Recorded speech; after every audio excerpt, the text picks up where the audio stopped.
Vamos abrir as nossas Bíblias em João, capítulo 4, versículos 40 a 42.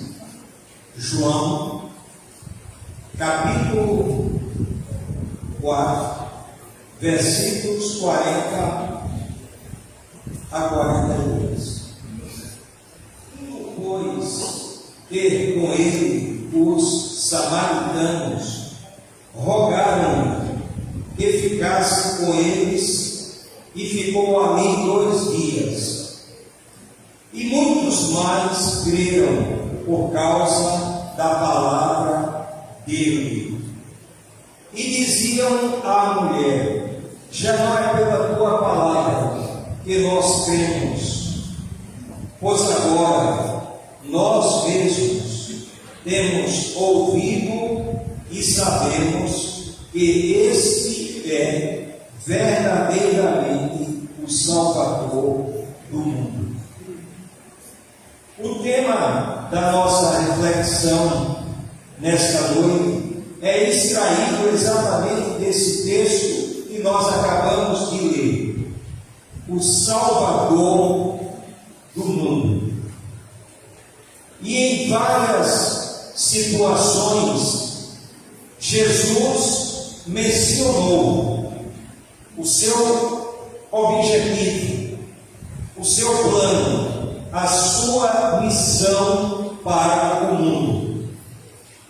No interrogatório do sumo sacerdote, Jesus respondeu o seguinte para Caifás. Está registrado em João, capítulo 18, versículo 20. Respondeu-lhe Jesus: eu tenho falado abertamente ao mundo.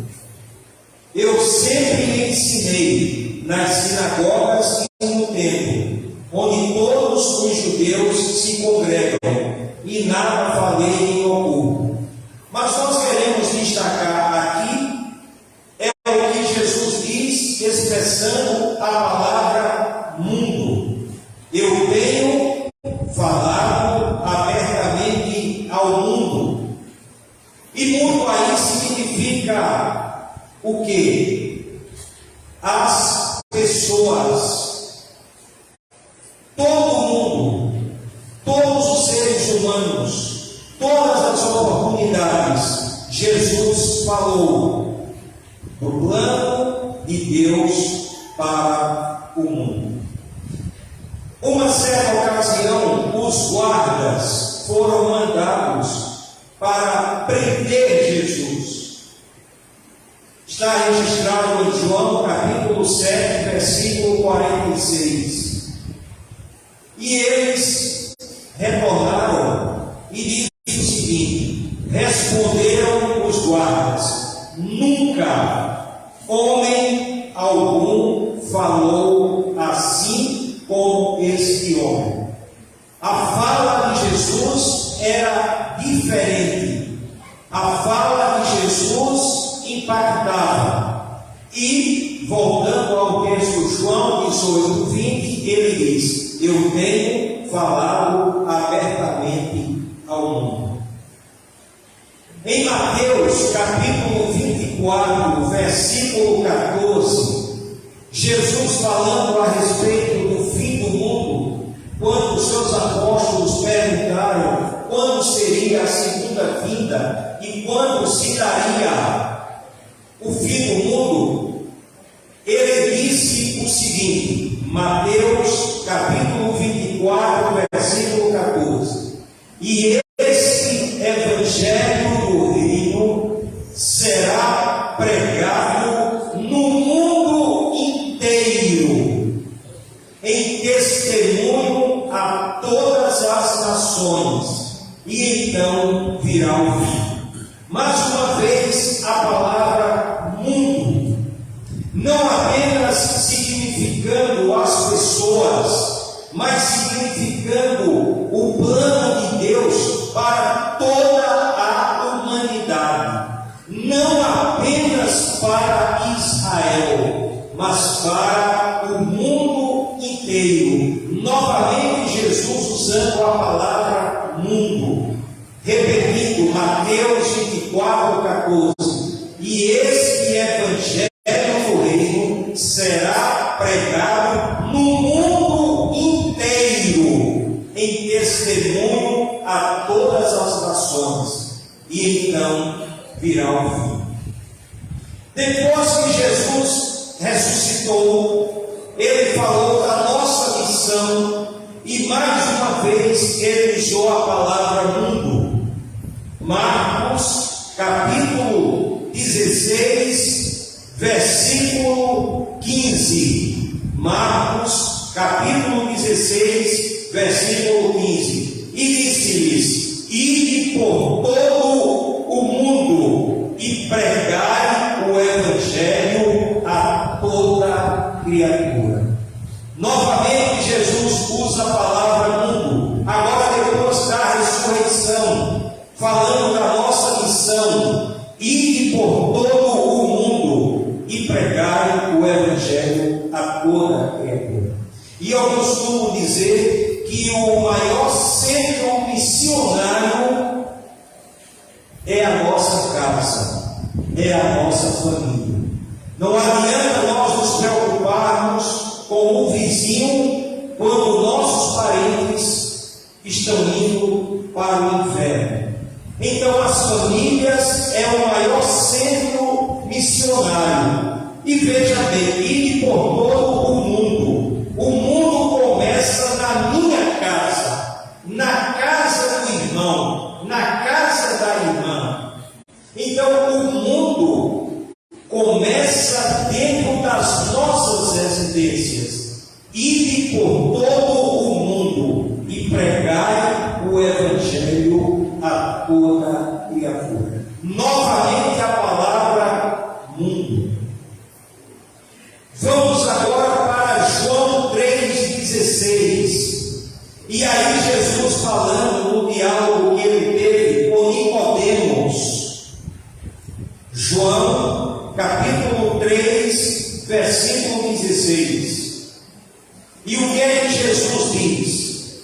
Porque Deus amou o mundo de tal maneira que deu o seu Filho unigênito, para que todo aquele que nele crê não pereça, mas tenha a vida eterna.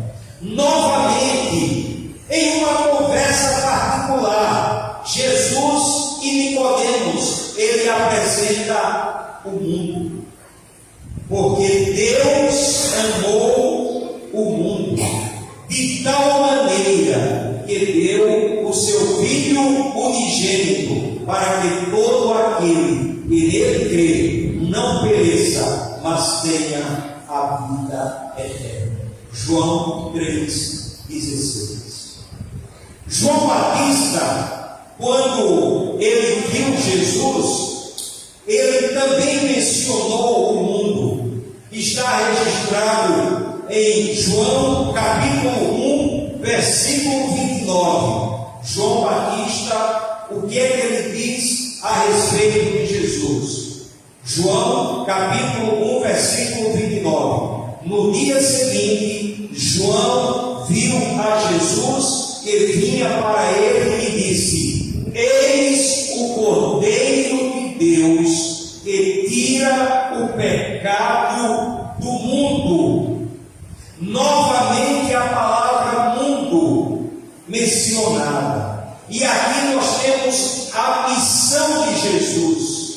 Eis o Cordeiro de Deus que tira o pecado do mundo. O maior problema da humanidade é o pecado. E o único que resolve esse problema é o Cordeiro de Deus. E João Batista disse, quando viu Jesus: eis o Cordeiro de Deus que tira o pecado do mundo.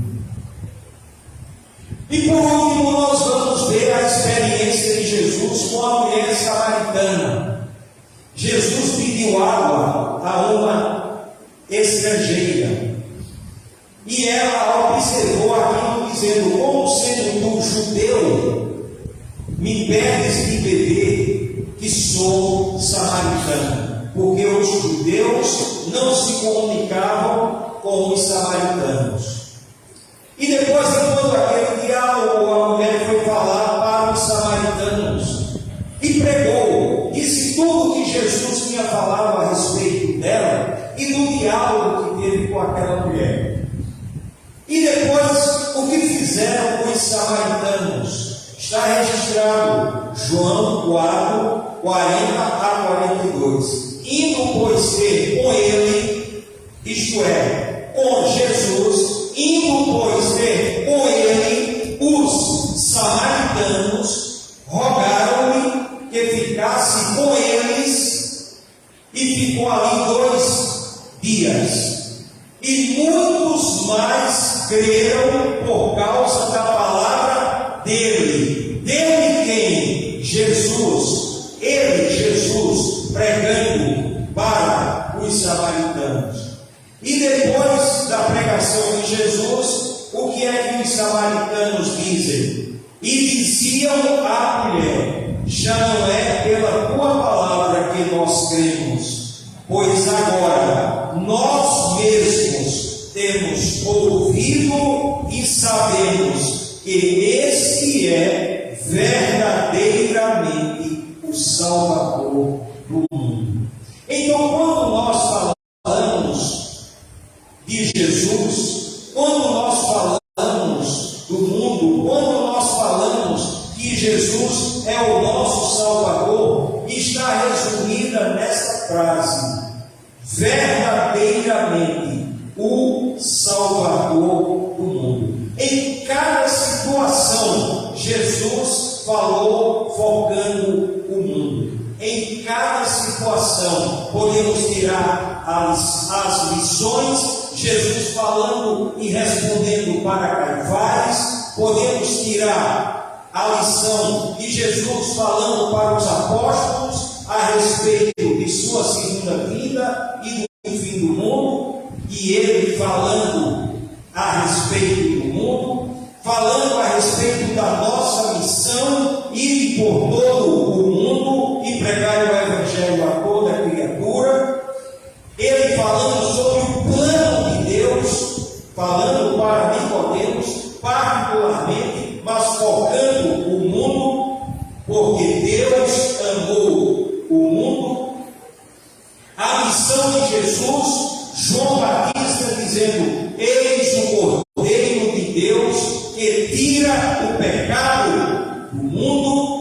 E por último, os samaritanos, que ouviram através da mulher samaritana, e depois Jesus ficou 2 dias em Sicar, naquela cidade de Samaria, e pregou o Evangelho, e os samaritanos, muitos creram e puderam confessar.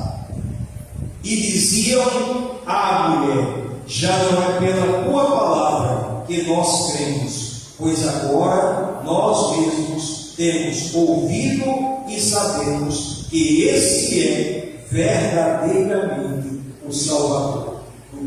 Por isso que todos os domingos nós estamos aqui em culto evangelístico, proclamando Jesus Cristo. E em todas as situações que nós estivermos, temos que pregar para o mundo que o único Salvador chama-se Jesus Cristo. E os samaritanos testemunharam isso por causa da presença de Jesus. Portanto, que nesta noite Jesus seja uma realidade em nossa vida individualmente, uma realidade em nossa família, uma realidade em nosso bairro, uma realidade em nossa cidade, uma realidade em nosso país e uma realidade no mundo inteiro. No mundo inteiro, Jesus seja essa realidade, o Salvador do mundo.